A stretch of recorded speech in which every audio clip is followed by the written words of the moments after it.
সোমবারের মার্কেটে নিয়ে সংক্ষিপ্ত বিশ্লেষণ। গত শুক্রবার নিফটি 24,000 এর নিচে নেমে গেলেও পুরো সপ্তাহে বাজার প্রায় 1.5% উপরে ছিল। আইটি সেক্টরে বড়সড় বিক্রির চাপ থাকলেও ইন্ডিয়া ফিক্স কমে যাওয়ায় বাজারে কিন্তু আতঙ্ক কম রয়েছে।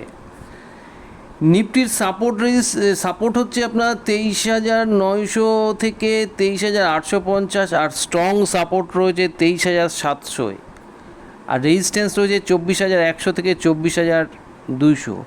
কিন্তু যদি 24,200 এর ওপরে ক্লোজিং দেয় মার্কেট, তাহলে টার্গেট হতে পারে 24,350 থেকে 24,500 পর্যন্ত।